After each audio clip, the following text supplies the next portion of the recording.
Alright guys, sa mapagpalang araw sa inyong lahat ay sana namang reaction.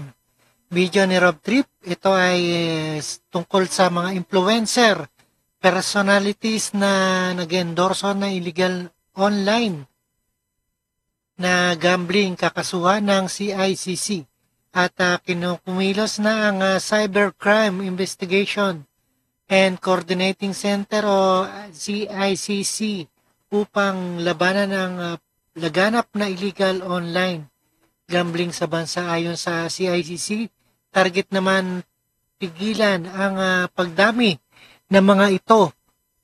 Ayan, tulong sa iba't ibang ahensya ng gobyerno. Alright, panoorin po natin guys. Available to us to go after and pursue criminal cases against the endorsers. Kasi nga, at tingin namin dito, they're part of the of the whole machinery. So they are considered as co-conspirators in the illegal online gambling activities.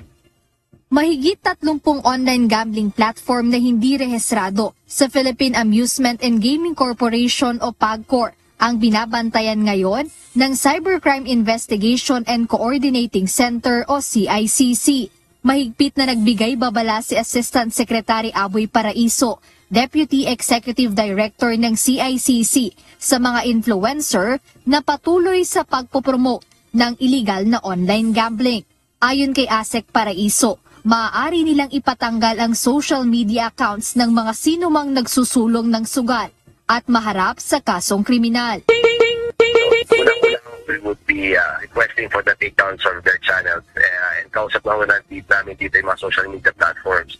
In fact po, yung mga social media platforms nagpupusa na maglinis ng mga platforms nila of illegal online gambling. Ang hinihintay namin yung response nila when it comes to the endorsers na illegal online gambling. Ayan, naglilinis na mga influencer no ng mga kanilang gambling at sa online. At hinihintay na rin ang responde ng mga ito pag-endorso sa kanilang ayan, illegal online. Tapos na illegal online gambling website naman, ibablock nito ayon kay ASEC Aboy Paraiso. Right? Tapos yung mga sa illegal online gambling website naman, ibablock natin ito. Seryoso ang CICC na panagutin ang mga nagiging kasangkapan sa paglaganap ng ganitong iligal na gawain. Makikipagtulungan din ang CICC sa PAGCOR at iba pang ahensya ng gobyerno kasama ang mga law enforcement agencies. Dagdag pa ni ASEC Paraiso, sila ay nakikipag-ugnayan na rin sa National Telecommunications Commission upang matanggal ang access ng mga illegal gambling site at mahuli ang mga nasa likod nito. Nagsimula na kami ng investigasyon, nagsimula na kami ng pag-monitor ng mga influencers na nagpo-promote pa rin ng illegal online gambling. Hinimok ni ASEC Paraiso ang lahat ng influencers at personalidad na isipin ang kanilang responsibilidad at itigil na ang pag-endorso sa mga hindi rehistradong online gambling platform. Ito ay para maiwasan ang anumang problemang legal na maaaring kaharapin nila sa hinaharap. Alright, ayan po ang isang reaction video. Mga influencer na promoter ng illegal online gambling dapat ayan managot sa batas. Alright. Umigting ngayon ang panawagan laban sa influencer at content creator naman ay nagpo-promote ng illegal gambling. Giit sa Digital Pinoys, hindi sapat ang pagbura ng content. Dapat managot sila sa batas. Alright, panoorin po natin sa ASPN. Alright, let's get it. Good morning po, Miss Ali. Magandang umaga po sa ating lahat. Oh, si Miss Pat Pito. Ay, sorry Miss Pat. Sorry, hindi kita nakikita sa Zoom. It's okay, okay. So, umpisa na natin. Kayo po, magandang balita, no? You're able to take down na yung top 20% po ng mga big time na mga social influencers dito po sa illegal gambling po. How does it work ba? No? Ang mga tao ba naengganyo talaga magsugal dahil may big time na social influencer na nagpo-promote? Ano yung ano ang basa mo rito? I-clarify lang po natin, no? Yung ating pong campaign po ngayon ay we focused on the 20 biggest, influencers, 80% of which, including yung kahit yung mga kasunod po nila ay nag-take down na ng content. So currently we are looking at around I think merong 15 active list as active na nasa active list as of now na sinesecure yung kanilang mga content. Ibig sabihin ginagather yung information, yung evidences, and they will be up for endorsement na for taking down para i-take down yung kanilang page and for filing of cases against them, no. So yes, to answer your question po, marami po talagang nahuhumaling sa online gambling ngayon, lalo po dun sa illegal, kasi alam nyo yung illegal na online gambling, hindi po siya stricto sa kung sino ang naglalaro sa kanilang platform. Kahit ano pong edad niyan, kahit ano pong katayuan sa buhay niyan.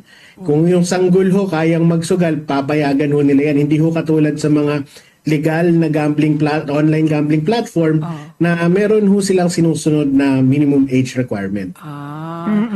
So, paano kumikita tong mga kasi ito binabanggit dito sa report, 13 itong 13 high profile influencers, ang combined reach nila 46 million followers. Grabe, ganun pala kadami, no? Across several platforms, iniimbestigahan na po ng ating CICC. Tapos, they earn between 50 to 60% ng revenues generated by the illegal gambling sites that they promote. Alam mo dito, Ronald, gaano kalaki kumita at paano sila kumikita? Meron silang portion ng revenue o meron silang outright na bayad o portion ng kita ng mga illegal gambling sites? Yung po kasing pamamaraan ng pag-advertise nila, ganito po, no? I think kung para ma-determine ng kumpanya sino yung lalapitan nila para mag-endorse, doon pumapasok yung bilang ng followers nila. So, yun yung magde-determine kung kukunin ba sila o hindi. Ngayon, kung napa-oo sila, tingin ko meron silang, syempre meron yung talent fee. Tapos, ang binabanggit nila sa kanilang mga live, naglaro sila. Sa kanilang mga content, naglaro sila. Ibig sabihin, so kumita rin sila by way of playing the game.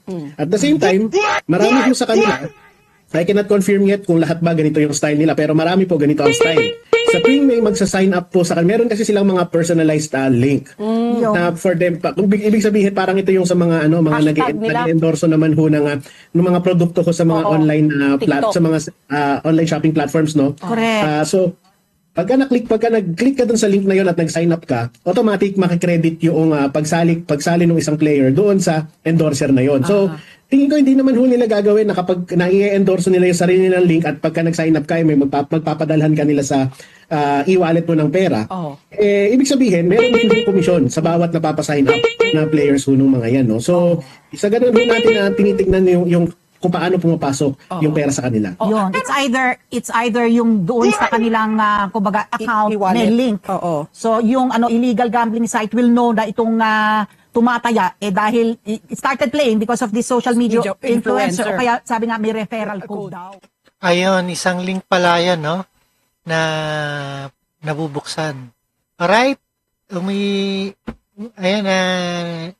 ngayon ang panawagan laban sa mga influencer at content creator na umano'y nagpo-promote ng illegal gambling online. Git ng Digital Pinoy, hindi sapat ang pagbura ng content. Alright, maraming salamat sa inyong lahat.